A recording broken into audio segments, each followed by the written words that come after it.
Is it 2018 already? Postdoc, the New Orleans ACS meeting is coming up. I need data. Again. Yeah, I got a little bit of data to present, but I really need some new equipment. New equipment. Well, time to make it rain. Damn.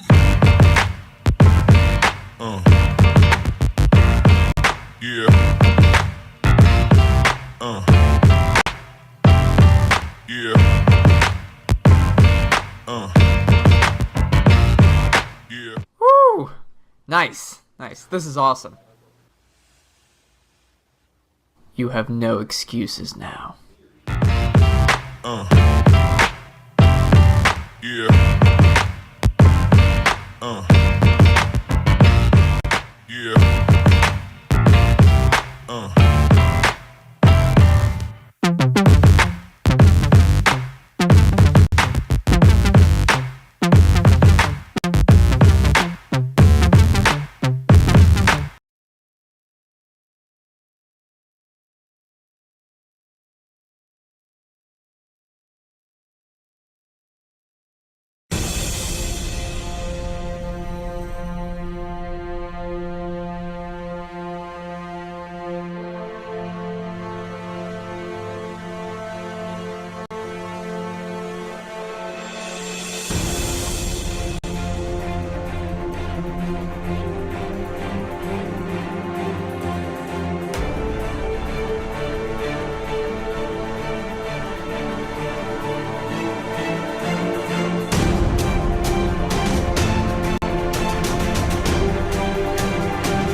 Hello, everybody. Oh, let me move this over. Yeah, can't hear without the microphone. Hello, everybody. Yes. Looks like it's dipping. Is your microphone okay? Yeah, my microphone needs a little bit of work, but it's okay. Good morning, at least from our time. Maybe it's the evening for you guys. Welcome to another episode of Ask Us Anything About Electrochemistry. I'm Dr. Alex Paraff. With me is my colleague, Dr. Neil Spinner. Welcome to this live stream where you can ask us anything about electrochemistry. We started doing these earlier this year as a result of a lot of questions that we get from webinars, from YouTube, from just comments in YouTube channels, from our YouTube videos, emails, phone calls. A lot of people ask us lots and lots of electrochemistry questions because electrochemistry is a very complex subject. And so while we've created this format specifically for to really take a deeper dive into some of your questions, during YouTube, we can only write a chat message to you or in the comment section. And that's maybe not as satisfying or in-depth of an answer. And so we have these live streams. We host these live streams with the idea of providing a little bit more detail. Now, during the live stream, we usually aim for doing this for about 2 hours. We'll see, just depending on how many questions we get. Also, what we have found to be the most valuable for you to get the most out of this type of live stream is to ask questions that are kind of between these two ranges. There's the very general question, like, what is cyclic voltammetry? Explain everything about it to me. What is EIS? I need a crash course in EIS. It's like, okay, well, that is a course all in and of itself. And now that's not really this isn't the format to really go into a huge discussion about that topic. Similarly, if you have a extremely specific question about the activation energy for some molecule we've never heard of, that and wanting to know what its exact rate constant is in a very specific solvent with a very specific concentration of electrolyte, we're not going to know that either. But if you have questions kind of in the middle that are not super broad and not super specific, those are the best types of questions to ask. Clarification about a concept that perhaps has eluded you. So this we use Restream as the broadcasting platform. You can watch this on YouTube. You can also watch this on Twitter. Also, thank you for all our YouTube members for supporting us.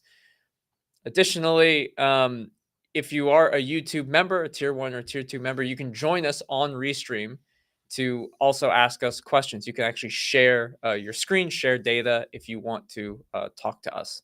So that's another thing, instead of just typing your questions. Just going over all the boilerplate, just all the boilerplate stuff. I just tune you out during this part. It's fine. Oh, yeah. No, that's fine. Yeah, William, also, if you're watching this after the live stream is done, there should be timestamps in the description below. And similarly, if you're watching this later and you have a question, type it in the comments section, and we'll try to answer it during the next live stream. Okay, and again, you guys also put your names here in YouTube. It could be any name, and so we apologize in advance if we mispronounce it.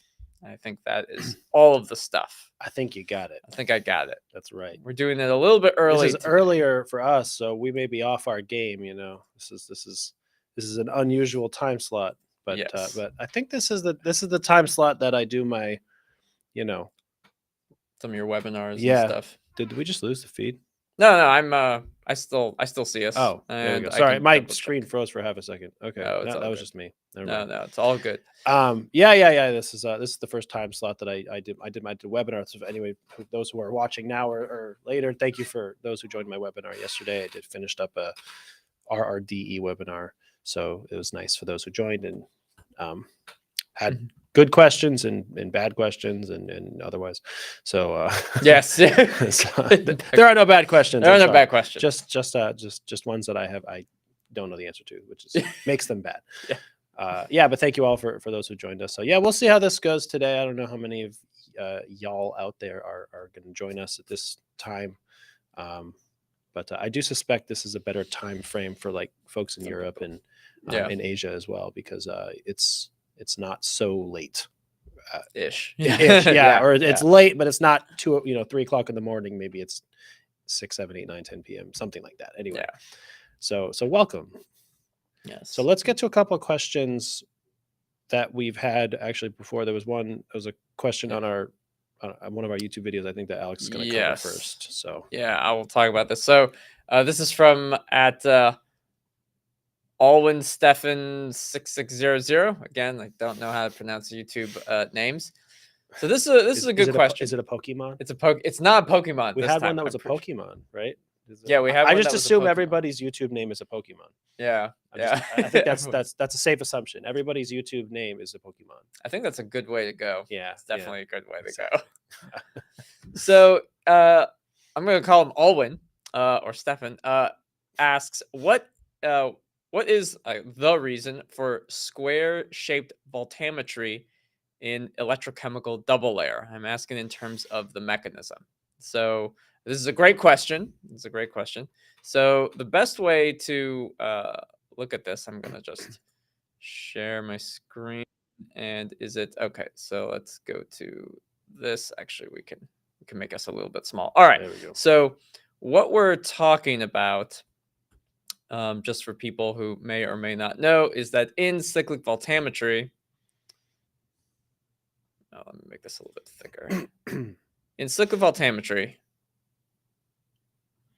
you have your voltage on the x-axis, you have the current on the y-axis, and the electrical double layer kind of manifests itself when you're sweeping as a kind of rectangular shaped thing. Sometimes there's a little bit of curvature to it, but you tend to get these box shaped voltammograms, stuff that looks a little bit like this. And so the question, and this box, sort of say, is associated with the electrical double layer or double layer charging. And this is the response associated with just a capacitor. So it's just something that looks like this. This is the circuit element. And that's what we we associate as kind of an electrical circuit component as the double layer capacitance. So the question is, why does this capacitor give this type of response, because we're normally used to CVs that look kind of like this, and the double layer, oh, maybe not exactly like that, but and the double layer looks very different, and it's a problem. So this is actually born a little bit out of math. There's a few descriptions. There's the physical description, there's a mathematical description. Mathematically, and Neil and I were just talking about this, the charge of a capacitor is equal to the capacitance times the voltage, C times V. And if you were to take the time derivative, d dt, and you would get something, make sure, I just want to make sure that I'm going to hide the question so I have a little bit more space. When you do that, you get dq dt equals to, I guess you could say dc dt. You take the time derivative of all these things, and then you have dv dt. Okay. So dq dt for a capacitor is current. This is the current, and that's good because the current is what we're measuring here, what we see on the y-axis. Now, the capacitance, actually the time derivative of the capacitance is a constant. So we can actually, this is just the capacitance, C. But dV dt is the scan rate, sometimes called nu in some textbooks, or in certain equations, or like the Randall-Sebzich equation uses nu as the scan rate. So dV dt. So the current response associated with a capacitor is, current is equal to C times dV dt. And what that means is when you're doing a cyclic voltammetry experiment at, say, 10 millivolts a second, 100 millivolts a second, 1 volt per second, you get a constant current. So you get a straight line. You actually get some straight line in accordance with whatever the scan rate is times the capacitance. This is actually not a terrible way of determining the capacitance of your electrical double layer. You can determine it through CV. You can vary the scan rate and actually extrapolate out what this capacitance, the slope basically, of this equation. So that is. So that explains why you get like a constant current, and then as you're switching, you're basically discharging the capacitance. This is basically the negative direction, right? So if you're scanning one way, you get this positive current, and then when you scan the other way, you get a negative current because it's scanning the opposite direction. So you have negative current associated with it. So that explains why you get this kind of square rectangular shape. This is mathematically, but I was talking to Neil about this, and it's like, okay, well, but conceptually, what is happening? What is happening conceptually in this system? What, what's the capacitor doing? Well, when you have a capacitor, and I'm gonna get rid of some of this stuff, so we have some space. Conceptually, one way we can think about this is we can think about our capacitor. It has charge, right? So you have it's developing charge on these two plates with an insulator, and there's charge building up on either side. If you hold a voltage across it, there will be a small current, but then no more charge is passing. We can even think about it from the mathematical equation. I'll still keep that up. Q. It's a weird Q. Sorry. C times V. If you have a voltage and you just hold it, you're going to get a constant charge. The current, there's no, once you have a constant charge, the current is zero. So if you were to say do a chronoamperometry experiment of a capacitor, you would get an initial spike. So if this is time and this is current, if you were to charge a capacitor, you would get this initial spike followed by a very rapid decay associated with, say, just like, there's no more current passing, it's charged. But as you gradually continue to increase the voltage, you're gradually increasing, you can store more charge. So more charge is happening, more charge as you increase the voltage. So more charge, more current, more charge, more current. And so when you have something like, 10 millivolts per second scan rates, it's like, all right, you have 10, you've moved up 10 millivolts, a slight increase in the voltage, you have a little bit more capacity, more current flows. You go another 10 millivolts, you get a little bit more current, more charge. You keep building charge, and it ends up manifesting itself. It turns out to show itself as a linear, constant current. And then when you switch, it goes back down and boxes. It discharges quickly, and then you're going the opposite direction. So this is a way, at least, that I conceptually think about why you get this kind of square shape for a capacitor. You can think about it mathematically. You can also think about it conceptually as you're applying a higher and higher and higher voltage slowly and steadily, and you are increasing the charge on both sides, and as a result, you get current. But that current is constant because you have a constant scan rate. So hopefully that was helpful. I don't know for sure, but yeah, it's a great question, thinking about the mechanism of the electrical double layer and why you get that kind of square shaped voltammogram.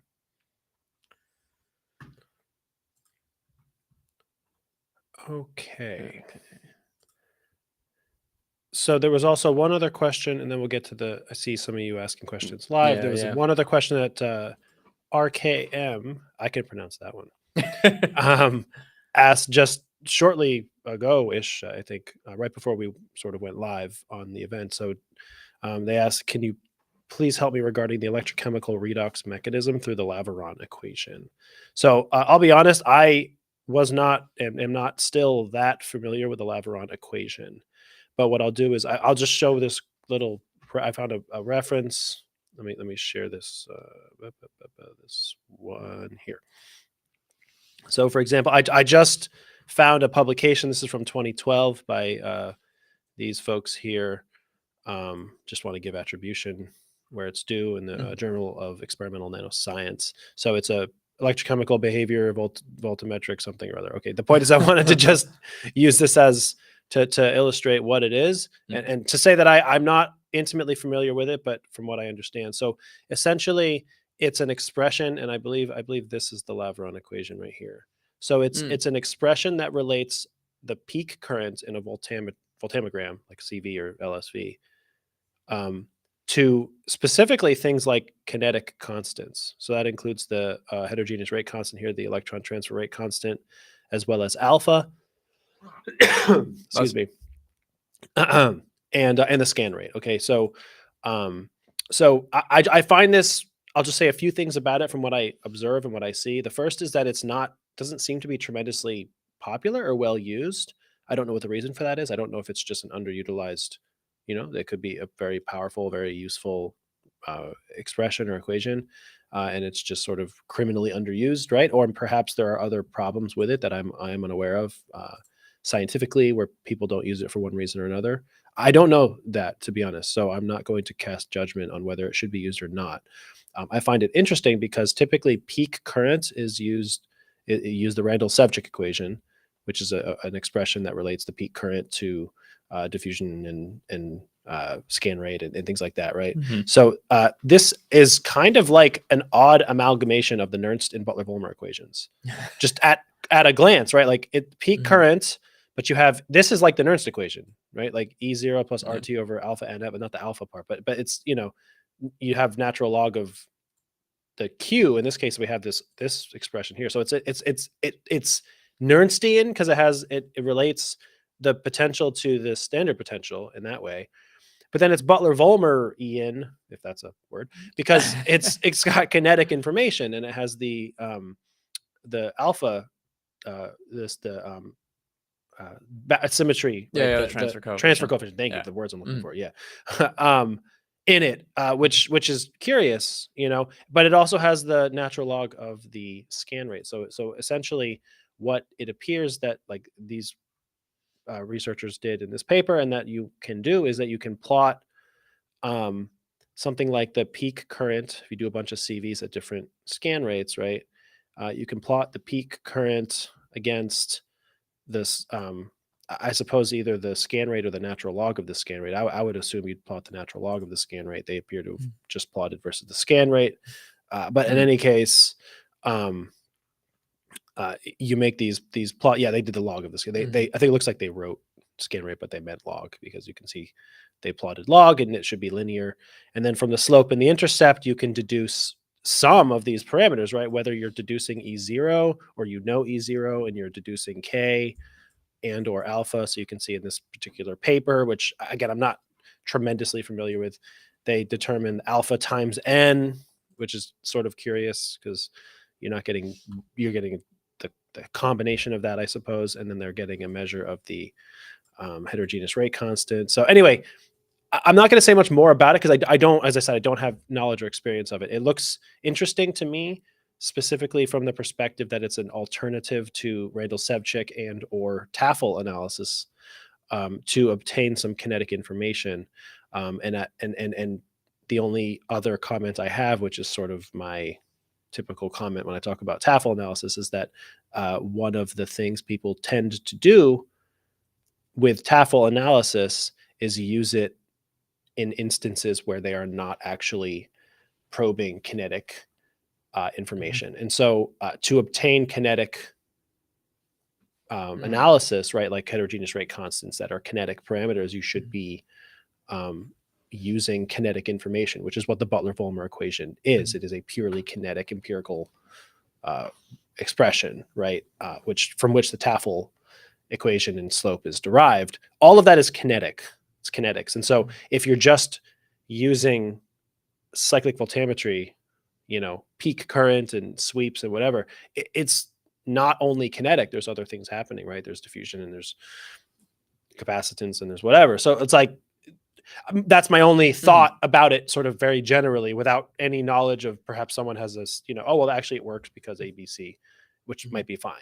So that is all to say that I'm always cautious when it comes to extracting kinetic parameters from data that are not actually purely kinetic.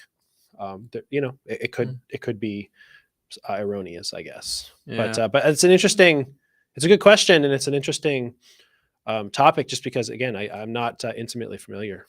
Actually, in the paper that you just showed, it said something about the Laviron equation, which was which is interesting. It looks like it's for a surface confined electroactive species. So this is like something stuck on the surface. And I vaguely remember in grad school somebody told me like, oh, if it's a diffusion controlled species, it has a square root dependence on the peak position, has a square root dependence on the scan rate, or the peak current has a square root dependence on the scan rate. But in this one, perhaps they are, because there's a natural log dependence on the scan rate, they can demonstrate, oh, we really have a surface confined species, electroactive species, because there is when you plot the peak position against the natural log of the scan rate, it's linear. So you're sort of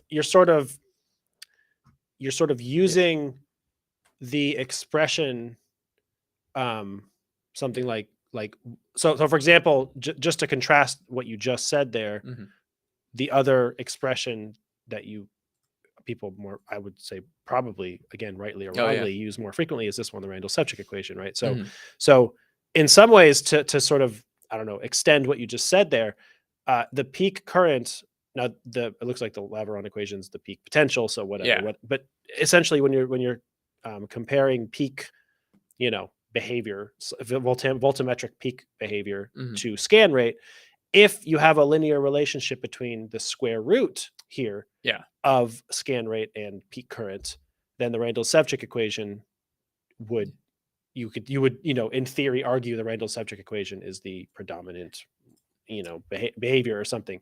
Whereas with the Laviron equation, let's say you have what you said, right, where you have a logarithmic relationship where it's linear, then you would be able to say in theory you have a surface contained species or something like that. So the main use of it would be the main use of the Laviron, or at least from my perspective, is like, for example, and this probably happens a lot, is you have some redox species in solution. You think that the electron transfer of it is diffusion controlled, So, but then when you try to use the Randall-Sevcich equation, you get really weird or wonky results. But when you use the Laviron equation and you notice, oh, there's a linear relationship with the natural log of the scan rate, you're like, oh, this tells me, oh, the species is stuck on the surface. Yeah. So that's how you might be able to use it. That's how I would use it.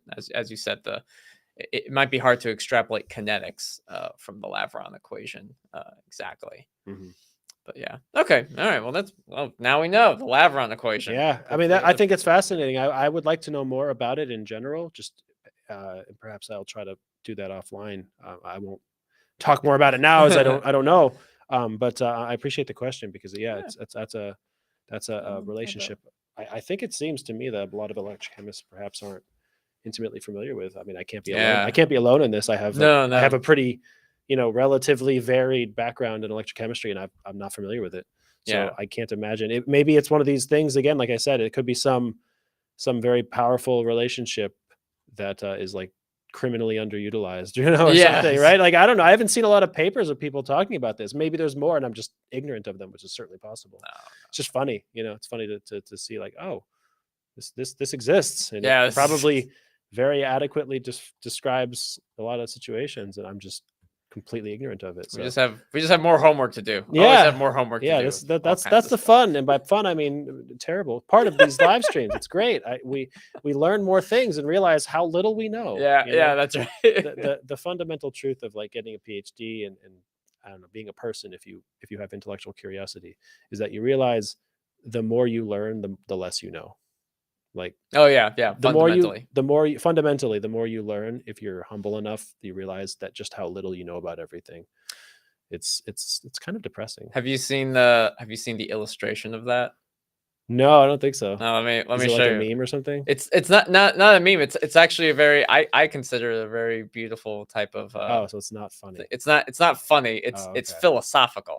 Okay. Well, I like philosophy. I'm down. So let's say this circle represents all of your knowledge. It's like, this is your brain on drugs or something? No, but it's like, and then you have these question marks. These are question marks. Those aren't like, what, they're like cilia, right? Cilia, yeah. Those are fibers that. Yeah.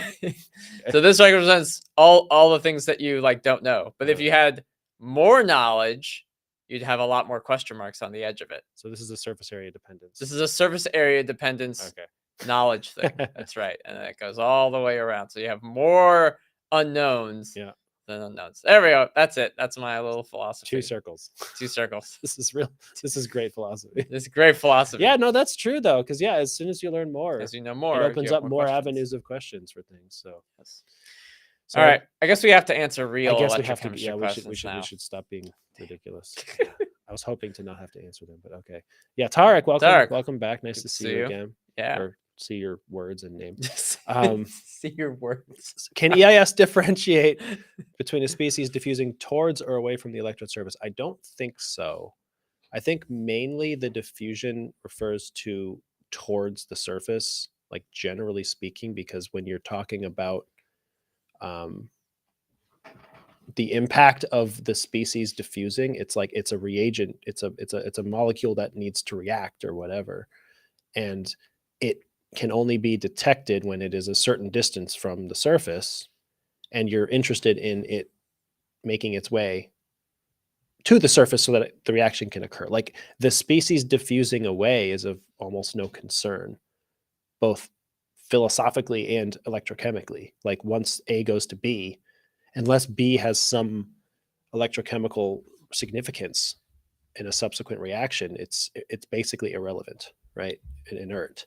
And so it may be diffusing, and it may be causing, I don't know, you could probably argue in some sense that the product could be, like, interfering physically if it's bumping into other molecules. Like, that's happening in some sense, but that's all part of the diffusion. Like, diffusion is random movement of molecules or whatever, So generally, I think the answer is no, but most likely you conceptualize diffusion as molecules or reactants, whatever, right, towards the surface. That's probably the most, Yeah. you know, correct, I guess, like conceptualization of diffusion. Yeah, like in electrochemistry, the molecule diffuses towards the surface where it gains or loses an electron, Yeah. and that's how we detect it. Like Mhm. we only detect it once it's moving towards the electrode. And sometimes, to be fair, I do this pretty, I don't know, frequently, but at least when I do my webinars on impedance and all that kind of junk or whatever, a lot of times what I'll do is I show this kind of conception where it's like A diffuses here, Yeah. right? And maybe that's Warburg, whether it's short or infinite, whatever. And Yeah. then, A goes to B.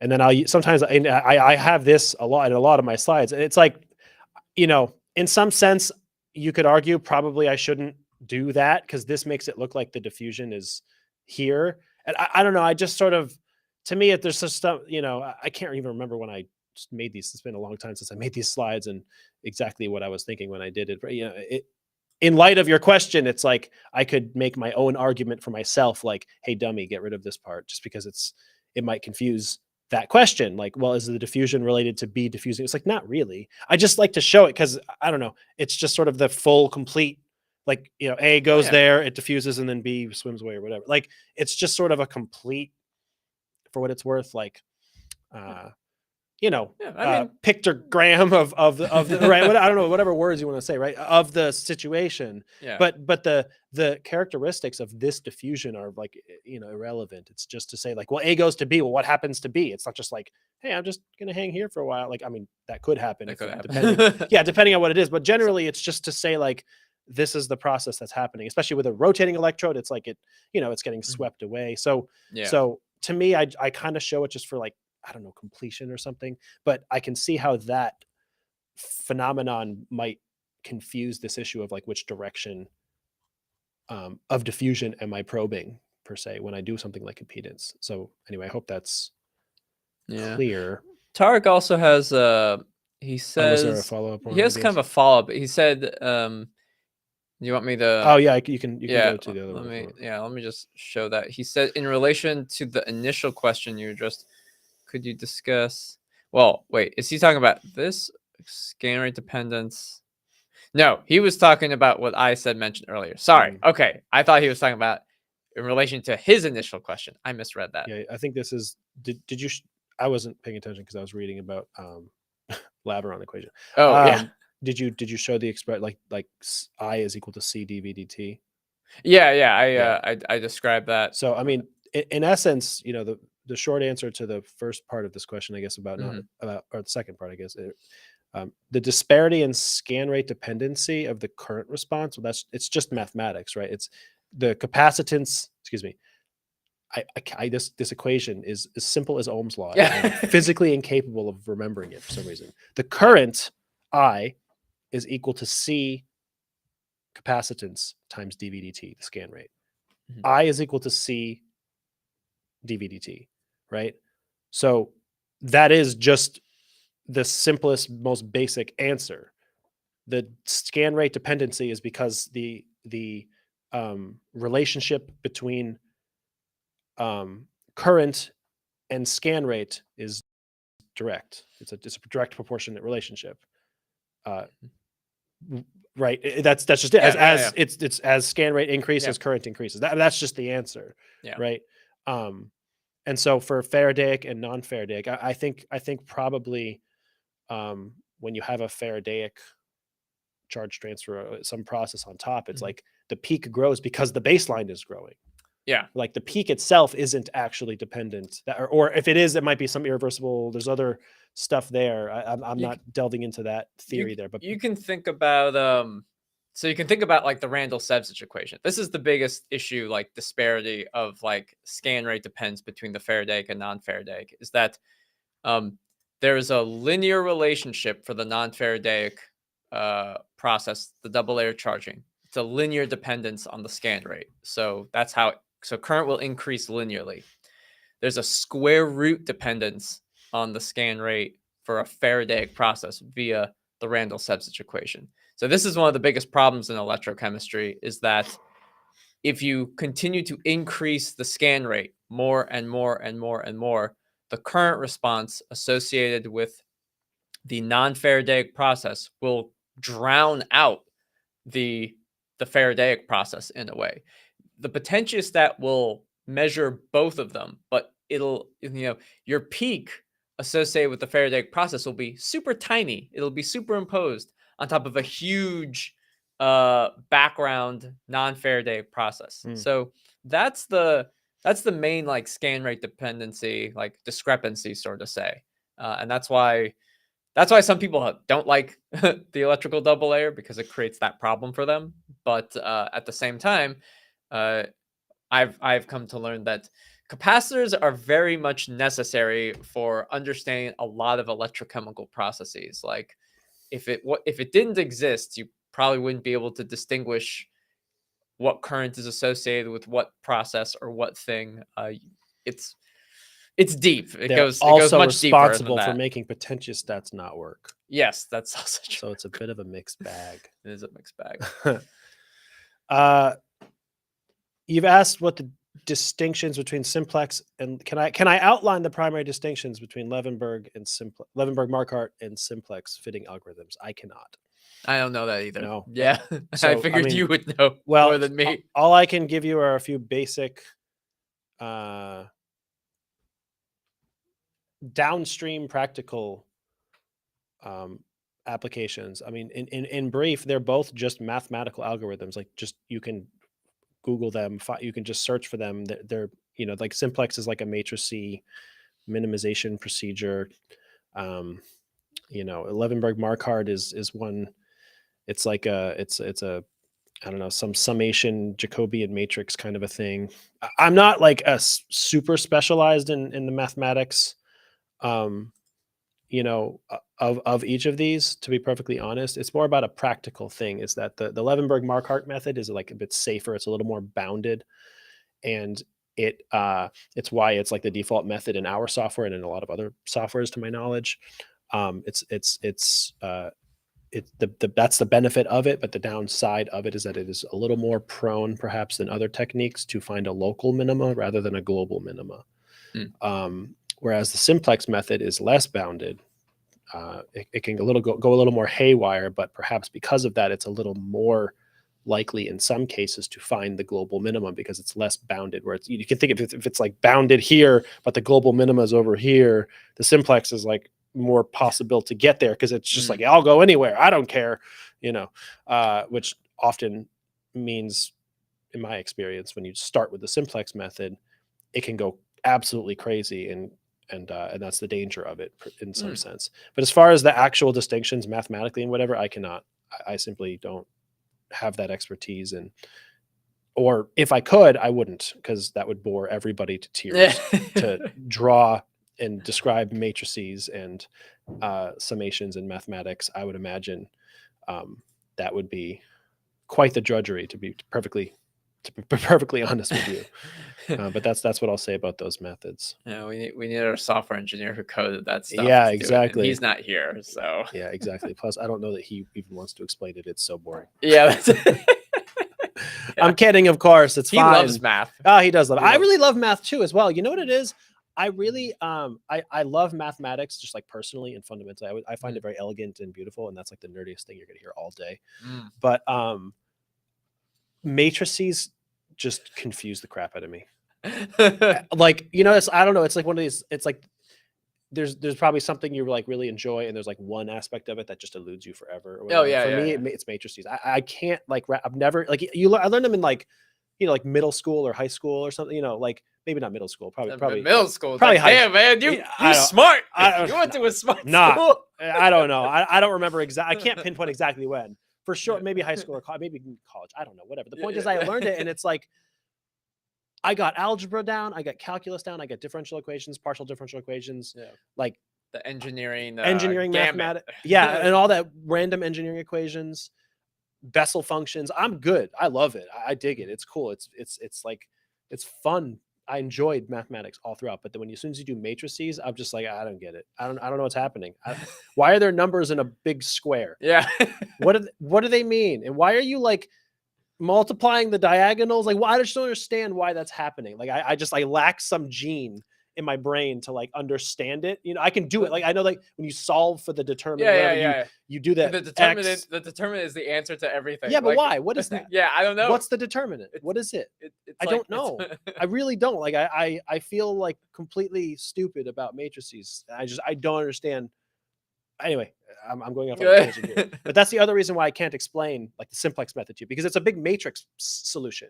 Yeah. Like it takes the minimization works in a matrix. It's just a bunch of matrices, and I don't know what the hell's happening. And then you get an answer. I don't know why.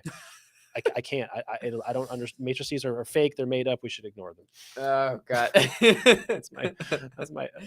That's not a trigger. That's just a, you know what I mean? Some things trigger me because I understand them, and I don't like why people like Lucan capillaries, you know, like matrices are just like, they frustrate me because I've tried so hard over the years. I can't really conceptually understand them. And, you know, like it's important to, you know, like I never was okay with like, oh, this is how you solve it. It's like, no, I need to know. I want to understand it. And then if I have to use the cheat code later, like this is just the answer, fine. But at least I understand how I got there. Yeah. You know, it's important for me to understand like, oh yeah. Yeah. how and the like why. the derivation and stuff. Yeah. And I never have been able to do it with matrices. Still. Maybe someday. When I took linear algebra, I did well in linear algebra, but that was also because the book was written really well. The professor was just like, okay. He was a nice guy. It was actually a very nice Shots guy. fired. But we're going way back Yeah. to my college days. So That's right. Sorry, there's been a question up here for an hour. Yeah, I'm still, you know, waxing on about matrices. So, okay, Lorenzo says, I joined the webinar yesterday. Yeah, thank you for the webinar. I appreciate it. Says, I'm studying the formation of peroxide during ORR with an RRDE, and I want to compare the amount of hydroxide formed by different catalysts. And then the question is, in your opinion, is it better to conduct an anodic or cathodic sweep? Well, so you're doing a cathodic sweep on the disk to do ORR. You're doing an anodic hold at the disk. And I just confirmed this because you and I have had this like, what do you do with the peroxide? It's an oxidation. Yeah. It's an oxidation. Oh yeah. It is. Yeah. So let me draw it real quick. Didn't we determine that was well, yeah, it's an oxidation of peroxide. Yeah. But there was a pH. There was some pH thing. So yeah. But yeah, go ahead.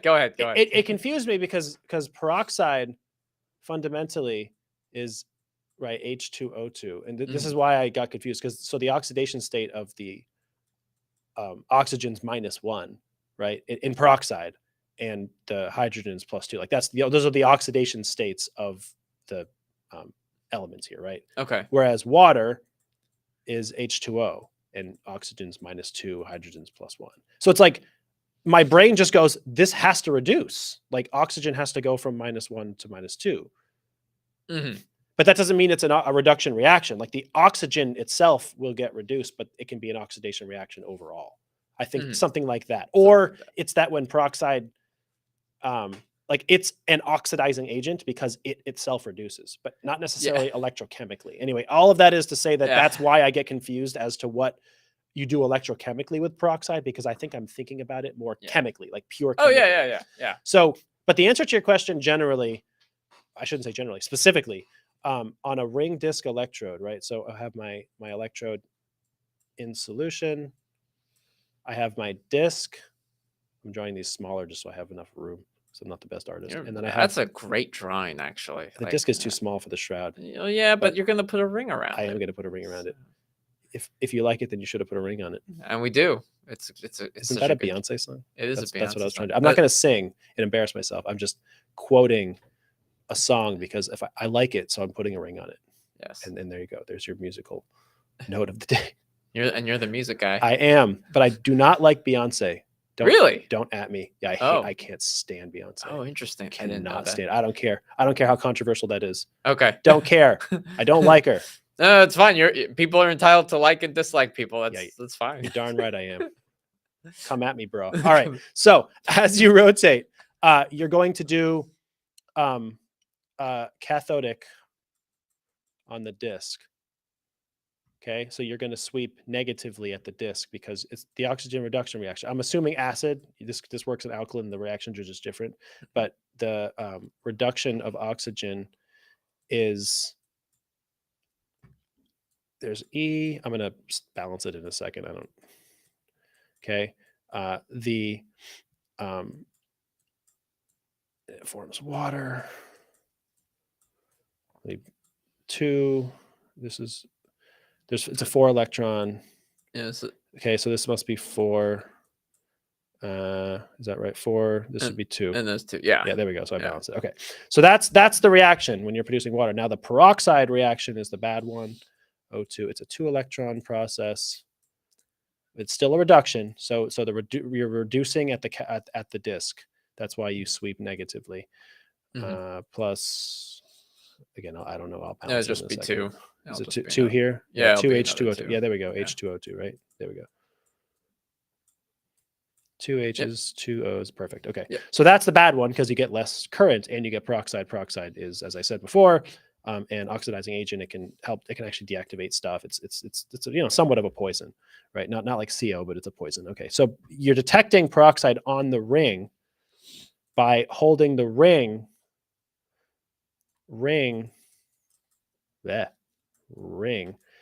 at an anodic potential.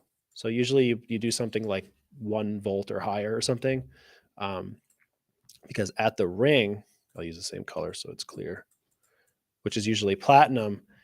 What you do is it's an oxidation reaction of peroxide.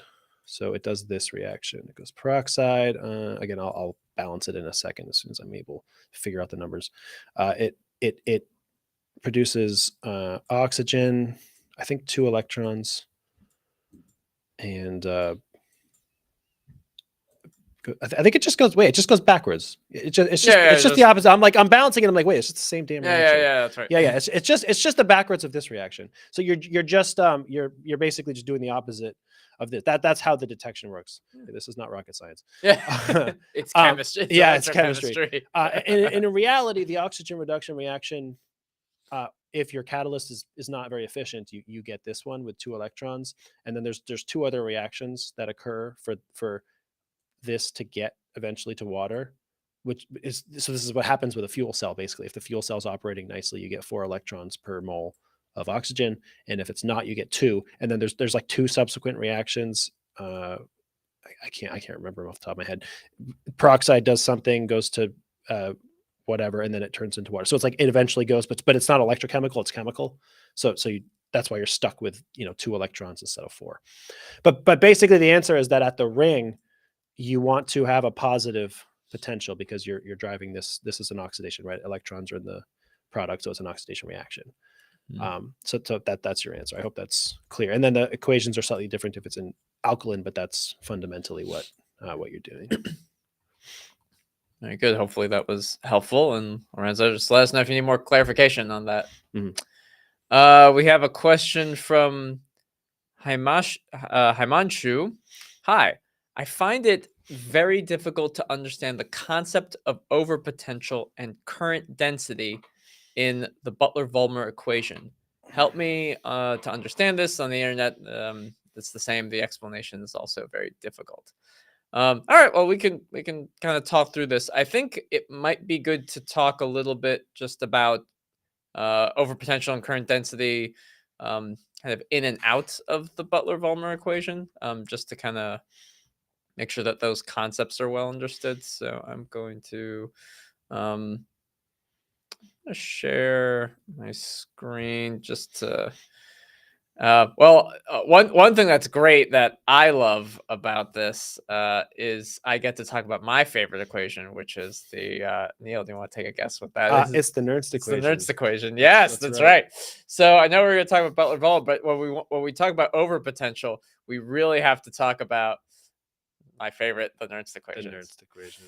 So when we talk about overpotential, let's just like define this very clearly, and then we can talk about the other aspects. Because the Butler-Volmer equation is complicated. Like it's not obvious sometimes what it is, but if we have the potential of an electrode is equal to E naught, and I always, despite as much I love the Nernst equation, I always get this weird, like, it's either minus, so let me just double check, because it's always like minus I or think it's plus. minus.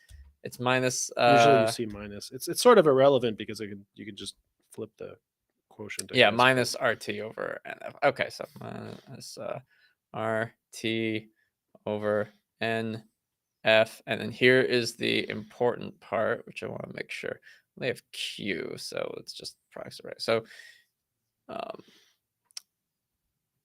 sorry, delete that. But sometimes it's the log or natural log of the concentration of, and this is, let's say this is your reaction. Let's say you have OX plus electron gives you equilibrium with the reduced species. Okay, so, right. So this is usually product, so that's red redox over ox. Okay. All right, so now overpotential is sometimes referred to as eta. And eta is just equal to, I may get the direction of this wrong, but it's like the potential minus E naught. Okay, so and maybe this one's on the opposite side, so it's E naught minus the potential. But here's the key, because that's overpotential, and overpotential very simply is the potential beyond the thermodynamic E naught, the thermodynamic potential, to drive a reaction forward. That's all it is. That's all it is. So, and we can think about it. Let's just say we have an electrode in solution, and we have a redox species. We have this oxidation reduction here, and we hold the potential at E naught at the surface. What that means is that for E naught, for E to be equal to E naught, for what we can measure at a potentiostat or what the potential of the system is, it means that this has to be 0, and that means the concentration of the oxidized and the reduced species must be equal to each other. They have to be the same, which means that for every oxidized species in solution, there is a reduced species as well. So I've got these guys floating in solution. There is the same number of these molecules at the electrode. That's what this means. That is fundamentally what E naught is telling you about. Now, the moment now again, we're kind of thinking about overpotential. I want this reaction to proceed forward. I need this ratio to change. And that's what the overpotential kind of does. It's like, how much potential do I need to drive this reaction forward, or drive the reaction in the opposite direction? How can I change the relative concentration of these species at the electrode surface? All right, so that's what overpotential is. That's fundamentally what overpotential is, and it's in the Nernst equation. And we can think about overpotential as just that driving force. Now, you talked about, so I'm going to delete all this stuff. And is there any comments of, like, if it's clear? Because I know sometimes just want to see if he has any like kind of follow up on. Okay, all right, doesn't look like there's any kind of follow up there. All right, so now you mentioned current density. All right, so you mentioned current density. I'm going to talk about, I don't want to say like a trigger point, but we're going to talk about exchange current density, because that's the thing in the Butler-Volmer equation. Actually, let's at this point actually pull up the Butler-Volmer equation. Now that one I know. Well, the Butler-Volmer equation. Yeah. I mean, I just did it yesterday. Yes, that's true. And let's see. Or I guess a week ago. Maybe a week ago. Okay, I need to delete all of the. All right, so let me just share screen. Butler-Volmer equation. Okay, so this is the Butler-Volmer equation, and J is the current density. J naught. And sometimes they use I. is the exchange current density. So you're trying to understand. So I think what's important to understand first is exchange current density, which is really like as the overpotential changes, which is this E minus E naught. This is the E naught that I drew earlier. Whatever you get here, depending on that potential, is multiplied by this exchange current density.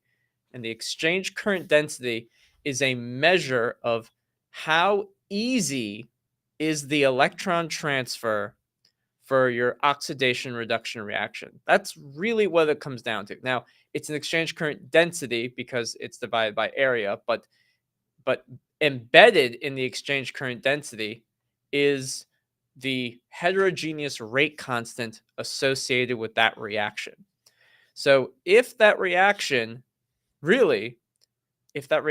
has a very high exchange current density, it means that the electron transfer is very fast. So in that picture I showed you earlier about the species becoming like oxidized or reduced, depending or driving the reaction one way or another, that is at thermodynamic equilibrium. That's independent of kinetics. I didn't mention anything about how fast that process happens. That process could take years, or it could happen in like seconds. Exchange current density describes how quickly that process occurs, that you get the ratio of those concentrations to be that ratio. And so the exchange current, or not the exchange current, but the current density is literally just like, oh, if I change the overpotential by a little bit, how much more current am I getting? This factor times the exchange current density gives you the current density, right? And then I just have the Wikipedia of the Butler-Volmer equation. But when you look at these types of pictures, you start to understand that, actually, like, sometimes these are kind of hard to understand, but basically, systems that have very high exchange current densities achieve equilibrium very rapidly, and systems that don't, they have very small or slow kinetics. They have slow kinetics. They do not achieve their exchange current density, or they don't do electron transfer very quickly. And another way to think about that, there's other like plotting conventions, sort of say, that also show. It's actually, this will be the last thing I show you when it comes to Butler-Volmer and stuff like that, is when you'll sometimes see exchange current density plotted kind of this way, or a way of thinking about overpotential. So if the x-axis is overpotential, you have some systems, and I will use a red to kind of illustrate this. But you'll have things that look kind of like this.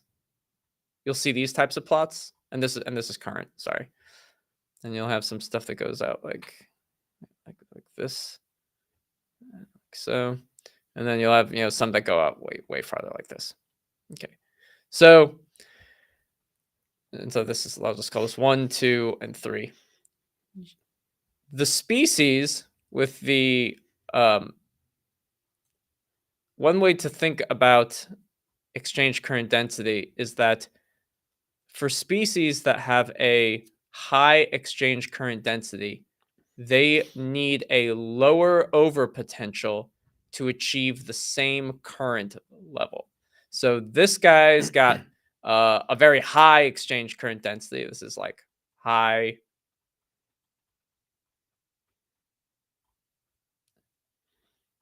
I naught, and this is low I naught. So that's another way to think about it. I need more overpotential to drive the same amount of current. That's another way to conceptually think about exchange current density, and you'll see plots like this. That's the only reason I kind of show this to you. So I hope it's that was it's a helpful. bad thing. Like if you have to put more Yeah. overpotential in, you need more energy to get the same current. Yeah. And it's like, that's less efficient. Right? That's less efficient. So hopefully, Himanshu, that clarified things. If it didn't, please let me know. And yeah, that's all I got. It's clear as I can explain it right now. Very, very good. Okay. Mhm. Yeah. So there was this question about recommending textbooks. So, FJA Lishut Van has asked any recommendations for a good, I guess, medium to advanced electrochemistry textbook. I mean, it kind of depends what field you're looking for, right? There's impedance textbooks, there's general textbooks, there's some on different applications, right? Yeah. I mean, the standard answer is Barton Faulkner. Mhm. You know, there's a EIS textbook by Mark Arzum and by Lacia. There are certainly more, and then some of them are more specialized on specific kinds of subsets of electrochemistry. So it kind of depends on what you're after. I don't know. Do you have any? Yeah, no, I Other think recommendations? that's it. Like, What's I'm the other actually general electrochemistry textbook? What's the one that you recommend? For Oh, I didn't- like it's by Kissinger. yeah, Kissinger's. Is that right? It's like electroanalytical laboratory techniques. It's this big yellow book. Yeah. But I'm surprised you want like an advanced electrochemistry textbook because I mean, they're all most- somewhat advanced. I think they're all mostly very advanced. Like very few of them really like Barton Faulkner has so much derivation of like I would say that's probably the most advanced. It's pretty in a advanced. way. Yeah, it's used in graduate school classes. But yeah, Pete Kissinger's book, The Big Yellow. I have it here. Yeah, it's the big yellow one. Oh, okay. Laboratory Techniques in Electroanalytical Chemistry. So that's another somewhat standard one. I think a lot of folks do use as well. Yeah. Kissinger and Heinemann. Th- I haven't read it. I'm not familiar with that book Yeah. personally. I know that it's, many people use it. It's a good one. Yeah. There's also I have come to learn that there's also many schools of thought regarding electrochemistry. Like there's Understanding Voltammetry by Compton, which I haven't read.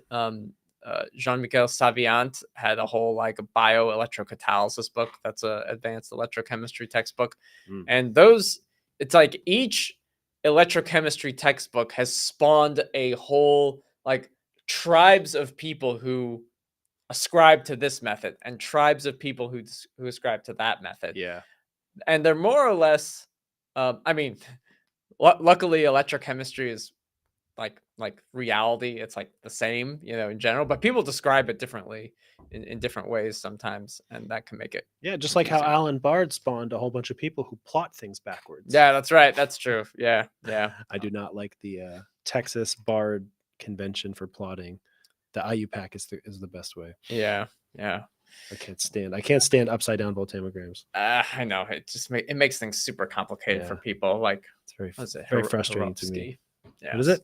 Hirovsky? Hirovsky was the one who Polarography, right? Yeah, because Yeah. everything was in quadrant 3. So to make it in quadrant 1, he had to He flipped everything around. He flipped everything around, and Yeah, that's everyone started doing this. Listen, it's like I'm hypocritical because that's what we do in impedance. We flip the Nyquist plot upside down because we don't like to look at, semicircles upside down. So we all do, as mathematicians, we do crazy stuff like that because That's it true. helps like stuff look better or whatever. Mhm.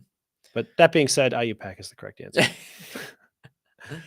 I think Tarek was just basically commenting that there's assertions suggesting that differentiating surface redox pseudocapacitance from double layer charging is feasible based on scan rate dependency. I think you're just sort of touching on the phenomena that as you scan faster, if the peak shifts, it's an indication of pseudocapacitance or pseudo-reversibility. In theory, for a perfectly reversible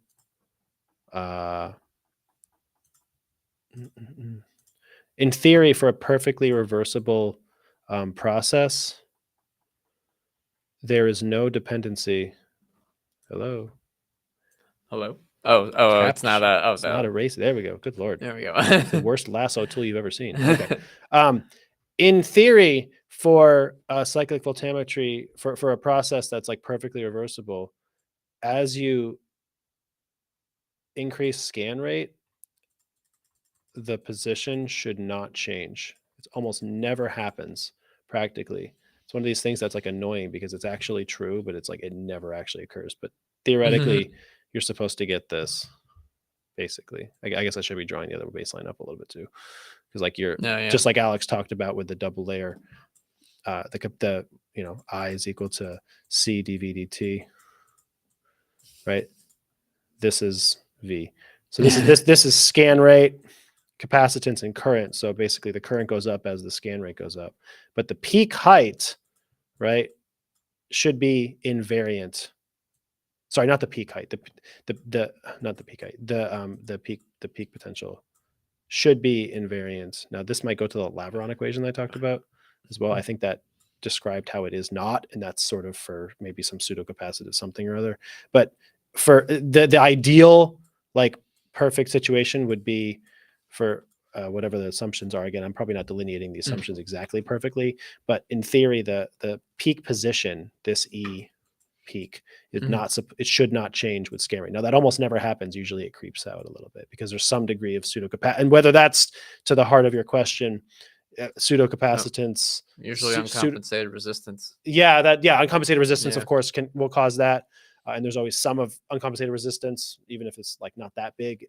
There's some, so it will creep a little, or it's pseudo reversibility. I don't exactly know what pseudocapacitance and pseudo reversibility physically are. That's one of those things that people talk about and use because it's just it's a way to describe essentially weird phenomena that we don't totally understand. So we say, oh, it's pseudo something. It's like, in some ways it's a cop out, but I'm sympathetic to this because it's like an engineering thing. It's like, we don't totally know what's happening, but if we multiply by 0.24, it just works. It's like, it's pseudo. The CPE. Yeah, exactly. It's a CPE. So that's kind of, that's kind of what we're dealing with there. I think so.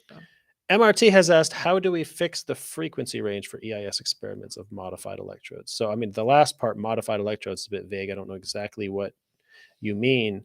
But generally, I can just say a few things about picking a frequency range and impedance. I mean, you're trying to find the frequency range where the behavior is captured that you're looking to study. So, I mean, just for instance, usually, unless it's a solid state system, the high frequencies will not contain a tremendous amount of information like megahertz. Usually until about 100 kilohertz or 10 kilohertz in some situations, you're not going to get any real useful information. That being said, very fast frequency impedance is almost certain to take not very much time and not be very invasive. So the general advice is that if you're not sure what your upper limit should be, just start as high as your instrument allows you to. You may end up throwing those data away. Like you may end up not needing to use the first 1, 2, or even 3 decades of frequency, but it's not likely going to damage your system to do a megahertz. It's extremely, it's so fast, and it's such a minor perturbation, and it's really pretty non-invasive. So oftentimes you can do that. The danger comes when folks do a lot of high frequency stuff. Generally, you get impacts at the high frequency from things like inductive effects of the cabling and artifacts from stray capacitances with your reference electrode. A lot of odd, wonky stuff will show up at the highest frequencies. And, I find there to be a lot of, unfortunately, folks who look at those data at the highest frequencies that are really, they should just be disregarded. I mean, if you want to try to compensate for them, if you want to try to use a shunt, if you want to try to use a pseudo reference electrode, if you want to try to do some strategies to get more accurate data at high frequency, you can. But most commonly, it's like you're not really probing, most likely, any real electrochemical phenomena at these frequencies that are of interest. Time constants are not usually that fast. You're not probing any diffusional characteristics. You're not likely probing too many kinetic, unless you have a really, really fast reaction, in which case, like I said, if you have a solid state system, it's usually faster. And so maybe that you need to, but for most situations, that isn't the case. And then as far as the low frequency range, this is partly a situation of how much stuff are you trying to probe that's really slow? Because again, your frequency dependence helps you probe processes of different speed. So as you probe slower, you're probing slower processes. So if you have a really slow time constant or slow reaction, you want to go as low as you can stomach, because waiting around for your potentiostat to finish a millihertz is painful. Like a millihertz takes, a half an hour or something, 1,000 seconds per sine wave, and then it might do 2 or might do 3. So to a certain extent, the low frequency limit, picking, frequency range of your impedance, is a matter of how long you have to run your experiment, quite frankly, or those kinds of considerations. And because at low frequencies, sometimes it drifts pretty badly. So,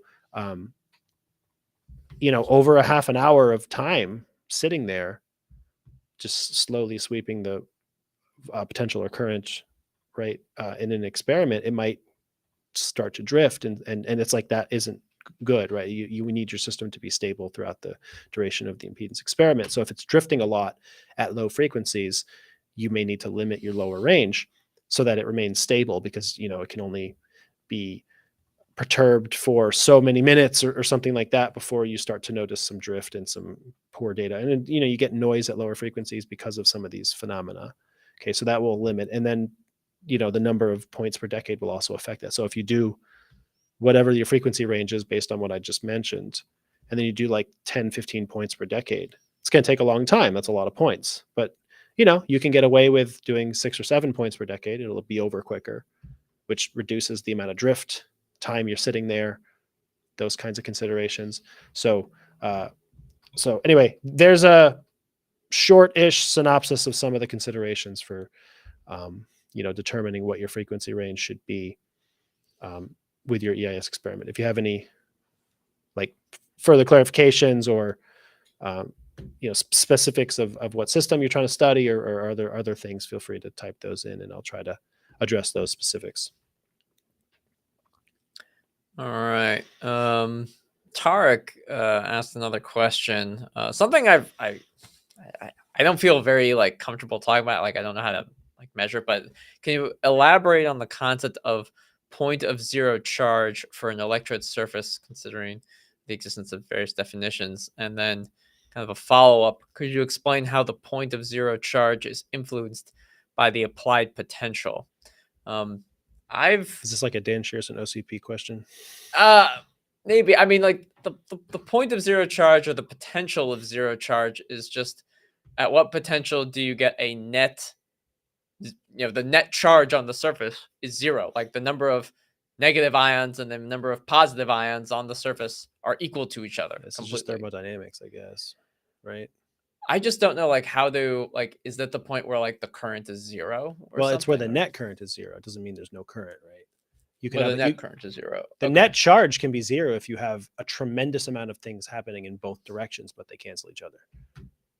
This is right. I mean, the charge. Yeah. So and also there's a difference between net 0 current and net 0 charge, because charge is an integration of current over time. So these are somewhat disparate phenomena, but also the idea of the point of zero charge is just where over some period of time, when you're talking about where the point of zero charge, it depends whether you're talking about aggregate over some period of time or in perpetuity, moving forward. So it's if you're talking about now and at all times in the future, I want 0 charge, then it is probably the same as 0 current, because you're integrating over time. So the rate of charge accumulation, positively or negatively, have to be equal. But if you're talking about 0 charge over the last 22 seconds, whatever, you could have had a spike of charge positively, and then it settled out, and then the negative, you could have had some process that was different, but when you add those together, it's 0, because there's a whatever. So it's these are, I don't know what purpose this question has, to be honest. Like what I just described are just sort of things that might happen, and it's like, I don't know, that depends on your Well, system, your yeah. electrode surface, like what the processes that are happening. There's a lot, you know. Well, so Wikipedia, for example, has a definition for the point of zero charge. Oh, and is this like actually a phenomenon? Oh, it's actually a phenomenon. So I'm speaking more generally. I suppose this is a phenomenon that I'm not. Yeah, so they say that the point of zero charge, generally described as the pH at which the net charge of, they're looking at a particle, of the total particle surface, the absorbent surface, is equal to 0. Well, no. So this is if this is a pH situation, this is a different. What I was talking about was more of a general, electrochemistry phenomena. But yeah, well, it's like, I think that this definition has some problems, because if the pH is 0, or the net charge, it's the pH where the net charge on the surface is equal to 0. The concept is introduced as a way to dealt with colloidal fluctuation and explain pH affecting phenomenon. A related concept in electrochemistry is the electropotential at the point of zero charge. Generally, the point of zero charge in electrochemistry is the value of the negative decimal logarithm of the activity of the potential determining ion in the bulk fluid. Yeah, this is something like I've heard of it. I just don't really I haven't done experiments where like I've been able to like calculate it, or what does it look like voltammetrically. So I don't know if I can. I honestly don't know enough about it to I think give you a satisfying answer per se. But we can spend a little time looking at it. But and it looks like there's a ton of other. It looks like Lorenzo has a follow-up here. Yeah. Mm-hmm. Regarding the background current, Yes. Lorenzo asked previously about. I just want to remind myself what we talked about. Oh, the ORR thing. Okay, so regarding the background current, do you think it's important to calculate it and subtract it from the measurement, even if it's no, not really. Technically, yes, and some people do.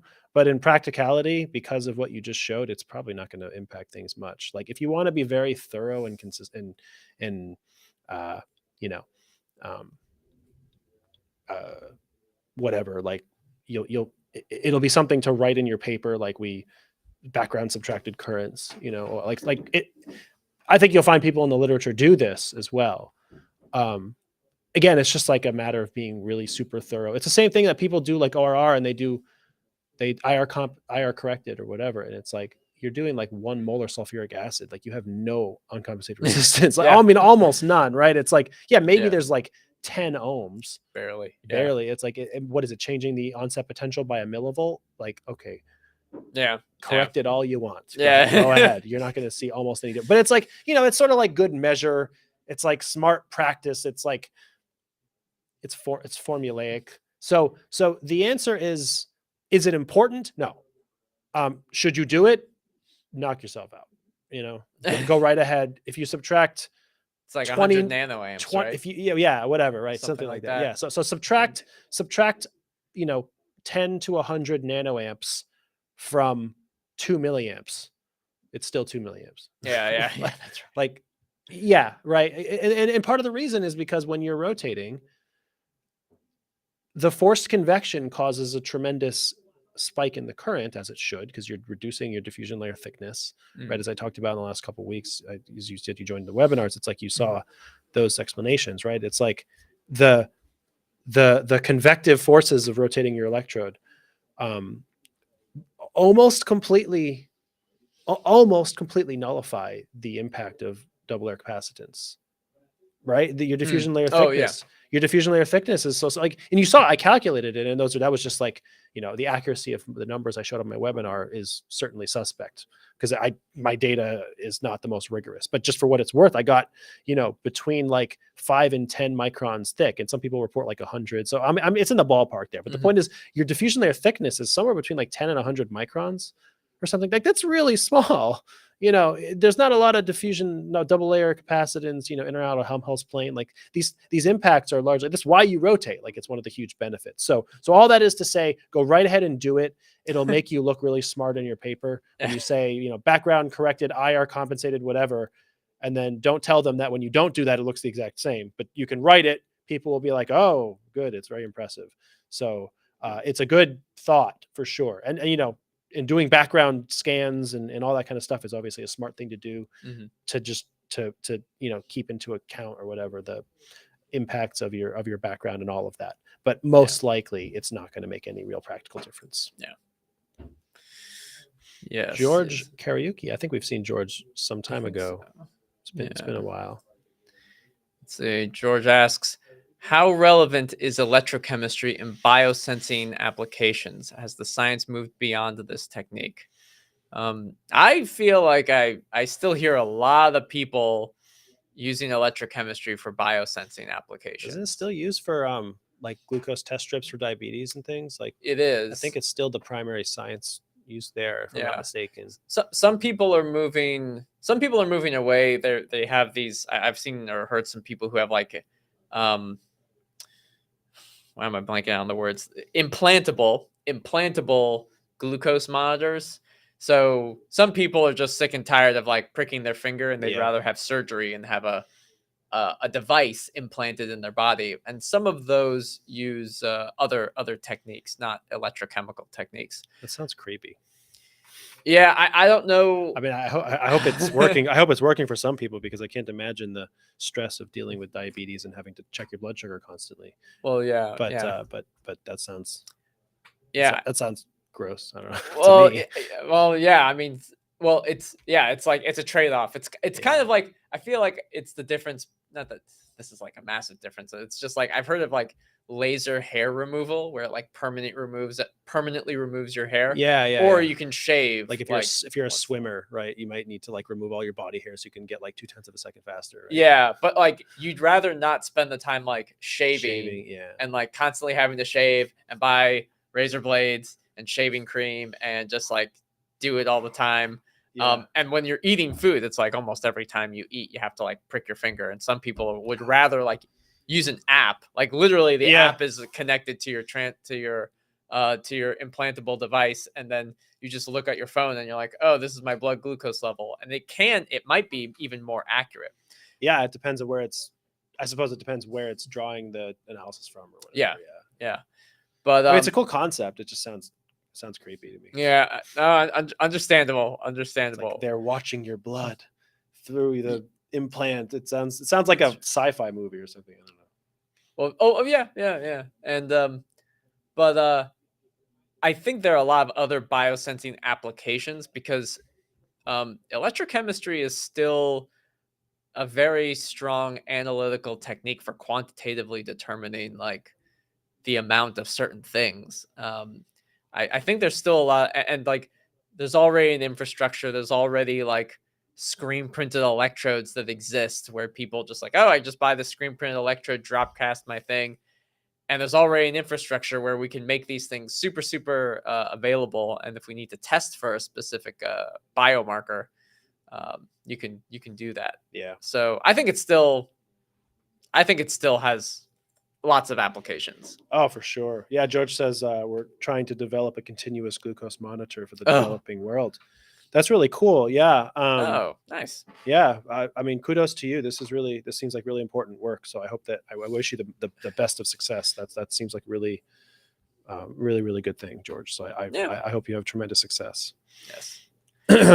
But I do not think, I agree with Alex. I don't think this is something that is, gone, or the science is beyond it. I think that's still very much relevant. And particularly if you're trying to find, accessible and probably inexpensive technologies that can be applied in the developing world, for sure. That's a good thing. Let's see. Gopal has asked, what is Tafel slope and relation between Tafel slope and overpotential? And then what is the relation between current density and overpotential? So let me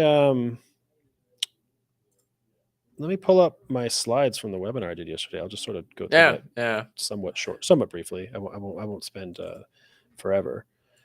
But I just again, as I mentioned before, I did a webinar for the last couple of weeks on RDE and RRDE and Tafel and all these kinds of things. Where is this? There it is. The share button. All right. RRDE. Let me pull up my slides from the webinar. Is that the right one? That's the right one. Yeah, sure, absolutely. So in short, what is the Tafel slope? Or did you see what the Tafel slope or the Tafel equation? He wants to What know is the relationship between the Tafel slope and overpotential. Yeah. So the Tafel slope comes from the Butler-Volmer equation, right? This is the Butler-Volmer equation. Alex showed it earlier. I just have a different version. This is actually not by area, but it's by current. What it does either way. If you divide both sides by a, these turn into j's. It's kind of irrelevant. Yeah. Right. So I mean, the relationship is buried in the equation, right? Essentially, overpotential, as Alex described, is how far your potential is away from the thermodynamic E0 of whatever reaction you're studying. Okay. And this is the kind of the graph that Alex showed as well, Drew, right? Is that it's an exponential increase, basically dependent on how big this exchange current density is or your heterogeneous rate constant, and it increases or decreases exponentially. So the relationship between the current, and then I'll get to your question specifically about Tafel, and the overpotential is that as the overpotential increases in either direction, so you can say increases or decreases, the current increases exponentially or decreases exponentially. Now the Tafel, all the way down here, Tafel equation is half the Butler-Volmer equation. So that's the Butler-Volmer equation. When you have a high enough overpotential, you can neglect one of these. So the Butler-Volmer equation is a bidirectional equation. It describes the reduction and the oxidation of a reversible reaction, presumably. Reversible if alpha is 0.5, symmetrical reaction. But if your overpotential is large enough and I'm driving the reaction in one direction, I can neglect one half of it. And so I have just the reduction or just the oxidation. Okay. The Tafel equation and the Tafel slope is just half of the Butler-Volmer equation. So part of the answer to your question of how does overpotential impact all whatever, it's the same way that it does for the Butler-Volmer equation, which is it's an exponential relationship between current and overpotential, which is why I have the logarithm here because it's exponential. When you solve this expression, this one that you see up here, when you solve this for eta for overpotential, you just get this expression, right? It's just algebra. So apologies if math isn't your strong suit or you can't conceptualize this, but when you take the logarithm of both sides and you solve for eta, this is what you get. You get this expression, right? So the Tafel slope is just this part of it because it's a slope, right? The Tafel slope implies I have a slope, which means I've plotted something from which I'm getting a linear regression. And the thing I'm plotting is the log of the current, specifically kinetic current, but log of the current versus the overpotential. Okay. So again, let me look at the question very briefly again.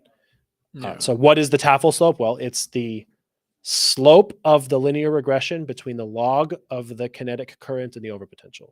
That is what the Tafel slope is. It's RT over alpha NF log of E. Log of E is just 1 over log of E is like 2.3. So sometimes you just see people instead you'll see the Tafel equation written something like, I think it's like 2.303 or something like that. Something like that. 1 over the log of E, which is 2.71828, whatever, is about that number. So anyway, I just want to, just so you don't get confused, this isn't some mystical thing. This is just a number. So anyway, that's the Tafel slope, right? 2.303 times R times T over alpha NF. That is the Tafel slope. It's the slope of the plot of overpotential versus log of IK. Okay, so that's the first answer, I guess. Right. The relation between Tafel slope and overpotential. So that depends. That depends on the reaction you're studying. So generally speaking, when you have a don't know how quickly I can pull this out. I'm just sort of rehashing most of my webinar from yesterday Mhm. and last week. But basically, when you have a reaction, you're doing a rotating disk kind of a thing. You can imagine I'm rotating. I get to this plateau region here, right? As I increase the overpotential, so as I'm moving to the, I'll pick a color that you can see here. As I'm moving to the right here, my overpotential is increasing as I go this direction. So as the overpotential increases, my kinetic, I'm driving the reaction more because my current is going up, right? Current is going up, overpotential is going up, kinetics is improving, getting faster, whatever, right? My rate constant's going up, all of that. How the Tafel, how the Tafel slope is impacted depends on the reaction you're studying specifically. But I guess it depends on I'm trying to answer this without like going through all of the showing the whole Tafel slope. In this particular case, the impact is actually that as the overpotential increases, the Tafel slope is also increasing. But that isn't always the case, and also the Tafel slope depends on the range that you're using. So because the Tafel slope, sorry, I went too far back. Because the Tafel slope is the slope of the log of IK versus the overpotential. Well, what range? Like if I have a bunch of overpotentials and log of IK, right? And I plot this, I might have something like this. Well, what is the Tafel slope dependent on the overpotential? Well, it depends what the window I pick is. If I take the slope in this range, I have one Tafel slope. If I take the slope here, I have another. If I take the slope, sometimes what people will do with the Tafel is they take like, this is my Tafel slope that we use B. So I'll just use B. So they might say this is like this B1, this is B2, this is B3. So like in this particular case, and you'll find this in the literature from time to time, it's like by overpotential. So it's like this overpotential window, like A to 1 gives me one particular Tafel slope. And this overpotential window gives me a different one in this one. So it depends on the window, not just the overpotential, but like the range of overpotential for which you're taking the Tafel slope. Often you find this kind of a relationship where as the range of overpotential increases, the Tafel slope will also increase, but that's not always the case, I suppose. It kind of depends on the reaction. And then the last, I think this is the second part, was sort of relation between current density and overpotential. I mean, based on the Butler-Volmer equation, the simple answer is they have, up here. The relationship between overpotential and current density, right there, exponential. That's it. I mean, that's the answer, right? The current, whether it's current or current density, if I divide by A, this is J, right? If I could write this is the same equation. The relationship between overpotential and current density, exponential. As overpotential increases, current density increases exponentially, or vice versa the other direction. So that's the direct answer to that question. Yeah. Hopefully it's clear. Helpful. I don't know if this person is still there, but we have an interesting question from Learn Art with Dia. I'm 13 years old and came across this video just now. I know this might be super stupid, but what is electrochemistry? I don't know. 13 years. I don't know if they have 13 years old and learning about electrochemistry. I mean, first of all, good for you. Yeah. Most people that are learning electrochemistry are twice your age, if you're honest, because this is the internet, and I know that not everything is true on the internet. But if you are indeed 13 years old and stumbled across this channel and you're still watching for some reason, yeah. Thank you. And electrochemistry. I mean, do you want to define electrochemistry? Yeah, sure. Well, while it sounds silly, electrochemistry is the union between chemistry and electricity. Mhm. So those two sciences, basically. So you can think about it very simply as you can use electricity to create chemical reactions, or you can get electrical energy from chemical reaction. And so a battery is one of the simplest and easiest things to kind of think about, like in your phone, battery devices, in Teslas. That's all stored chemicals that generate electrical power. It's how your Right. phone works. I It's how your assume you phone have a works. phone. Your phone is working because of that concept. Yeah. Yeah. So yeah, most chemistry and chemical reactions are like when you burn something, right? It's like carbon material, wood or whatever, No, right? yeah. Plus oxygen gives you carbon dioxide and water, right? Yeah. That's like combustion reaction. That's all chemicals, right? Two chemicals, oxygen plus whatever, cellulose or something, Yeah. right? Wood, Or gasoline, Gasoline. to move your car, right? You burn gasoline, it's oxygen plus octane, let's say, two chemicals. And then the products are carbon dioxide and water, because that's the product. And then heat is produced, right? That's chemistry. So electrochemistry is when on either side of that expression, there are electrons. Yeah. Right. You have electricity. So it's like chemical plus electricity gives you some other product, or chemical plus chemical gives you electricity. That's how your phone works. Yeah. That's how your computer works. Yeah, that's basically it. You haven't taken chemistry yet. You haven't taken electricity or electronics Yeah. and physics yet. So some of this is confusing. But I don't know. Kids these days are pretty smart. So I think so. Yeah. Well, so hopefully that was keep helpful. that inquisitive nature with you, because that'll take you very far in life. Yeah, definitely. Good luck. Yeah. All right. Next one. This may be a little bit more you. This is from Patricio. Hi guys. What would be the most reasonable EIS EC for lithium-ion batteries for you? Taking into account complexity versus usefulness. Yeah, I could touch on this. I guess I'm also like, what does it mean? Like I get EIS. What do you mean EC? Electrochemical circuit, equivalent circuit. Oh, equivalent circuit, right? So many there's so many acronyms. Listen, they're not asking about matrices, so I'm happy. Yeah. I don't like matrices. You know a little bit about chemistry. You've Googled it. Good. Yeah. Good. Yeah. Chemistry is. I think I took chemistry when I was in high school, like a sophomore, something like that. So I was probably a little older than you are now. If you're 13, I was probably, I guess 15, 16. So yeah, you're not far from learning about chemistry. Yeah. In school. But I mean, that's why I am where I am today. I love chemistry. It always fascinated me. I like blowing stuff up. I like mixing things together and watching what happens. Right. I don't find anything wrong with that. That's a perfectly reasonable excuse for wanting to do stuff like this. It's like, hey, when I mix baking soda and vinegar, it foams up. Why? That's fun. Let's learn about it. Yeah, absolutely. Sorry, I'm getting distracted. No, it's okay. Well, so thanks for joining us. Thank you for joining us. Appreciate it. Battery, right? So EIS of a lithium-ion battery typically looks something like, you'll have inductance often. You will sometimes have one, sometimes two semicircles, and then you'll have something like that. Sometimes it won't go off like that, but the simplest equivalent circuit that would describe something like this would be a leading inductor. You don't have to use a leading inductor, but you can if you want to. A leading resistor, and then however many, usually two, sometimes one.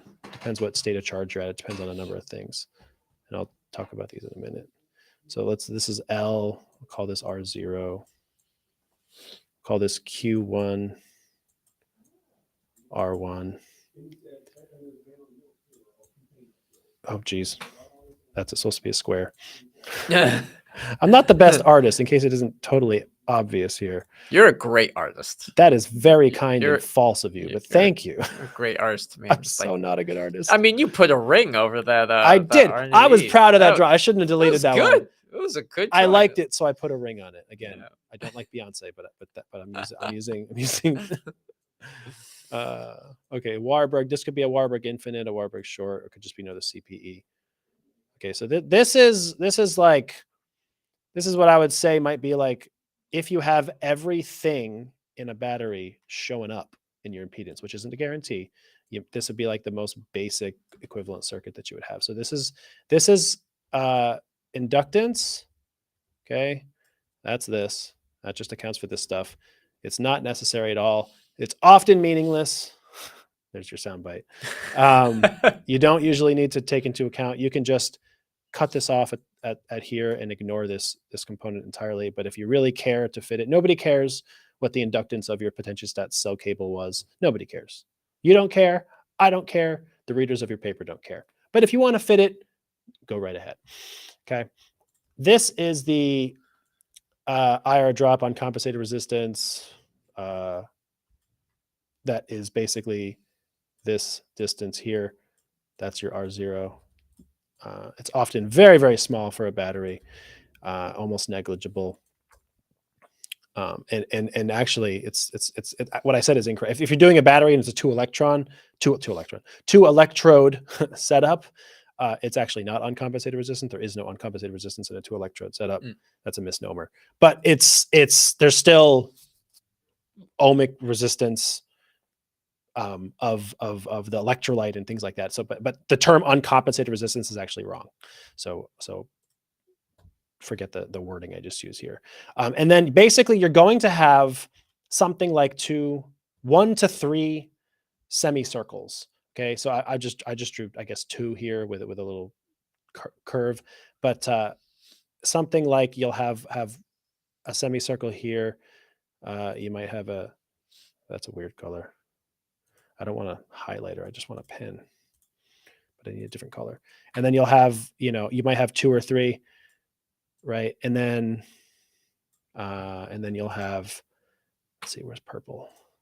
Your Warburg for diffuse. Okay, so I'll describe what each of these are, and then if you have a follow-up question, please let me know. So basically, again, inductance, sort of electrolyte resistance, and then you're basically going to have semicircles usually related to, typically in order, and by in order I mean frequency from high to low.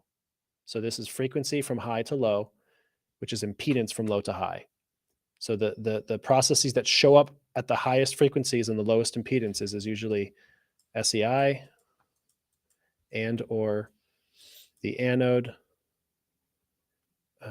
then cathode. Sometimes the SEI and anode are separate. Sometimes they're sort of morphed into one. Sometimes the cathode and the anode are melded into one. Sometimes I think it's at like really low states of charge, they kind of mesh into one semicircle. It sort of depends. And then you have diffusional impacts at the lowest frequency and the highest impedance. It's the slowest process. So that is an answer. Now, of course, in some cases you won't have this one, or you won't have this one, or you might have a Warburg short if this goes down. Sometimes you might have a Warburg open if it goes straight up. So the type of diffusion can differ depending on the situation. But generally speaking, it's a relatively simple equivalent circuit most of the time. It's just however many Randall's elements for each of these processes. And then often what people are doing is you're scanning, you're cycling your battery, you're taking impedance periodically to see like the charge transfer resistance, which is like this semicircle width, right? And seeing how it changes over time. And often it grows because the resistance gets higher as the battery starts to degrade, starts to become worse at doing its job, stuff like that. So that's a, I don't know, overview of your question there. So hopefully that's, if you have any follow-ups, please let me know, Patricio. And there's your, lithium-ion battery 101. Lithium-ion battery, I guess. Very good. Very good. I think that's all the questions we have so far. We've been going for almost 2 hours. It's about like an hour and 48 minutes. Yeah. So I think this is perhaps a good stopping point. Yeah. If there are questions, type furiously. Yeah. But we're going to probably wrap it up here. So yeah. And are we off now until I'm not here next week? Yeah, I think I'll be around. Okay. I'll be around next week, or so I'll try to be. If I can, but and then the following week is the week. It's around like in the U.S. It's Christmas. like Christmas and New Year's.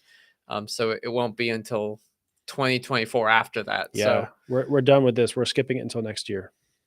yeah, basically. Yeah. Basically. We're Yeah. just skip this until next year. We also have projects and we have all kinds of other projects yeah. we have to work on. Well, we've enjoyed doing this. Yeah, we do like this. every week, and so so we'll see too. I don't know if we'll stick with this time slot or we've been doing it previously at 1 p.m.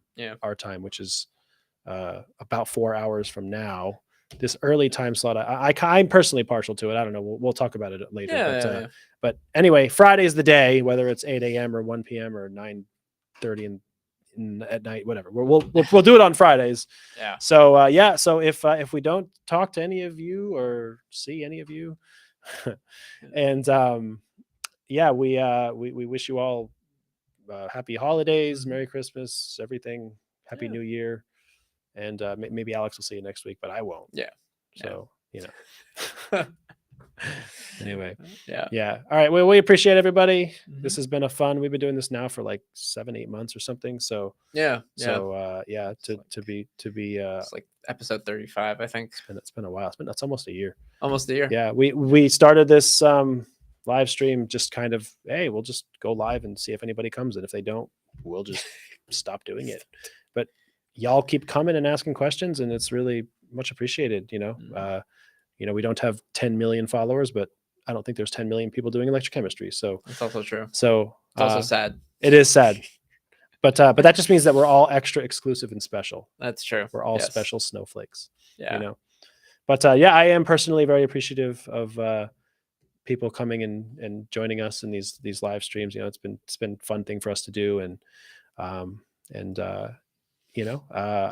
don't have much to say. Just thank you for everybody who's joined us, that we've been able to keep doing this every week, and we'll keep doing it as long as people keep showing up, I guess. Yeah. If you don't show up, we won't. You won't see us. We'll just disappear. But if you know other people who think this would be useful, please share with them, because we're really just trying to help as many people as we can. Yeah.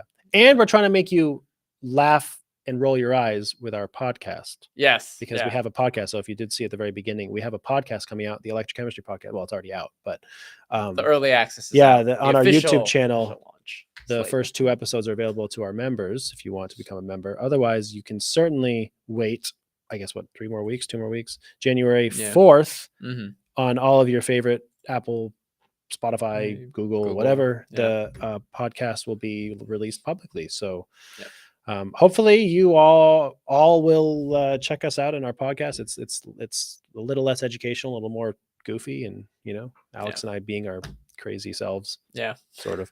So anyway, there's a plug. I hope everybody enjoys that. And so any last words? No. I mean, it just I think that sums it up. That's really good. So but I'll try to see you guys next week. We'll see what schedule's like, because we are trying to get this podcast fully launched and activated. So that's my focus next week. So yeah, makes sense. But cool. Yeah. All right. Well, all right. Thank you everybody again, and take care. I won't see you. Have a good New Year. I'll see you in 2024. Right. Take it easy. See ya.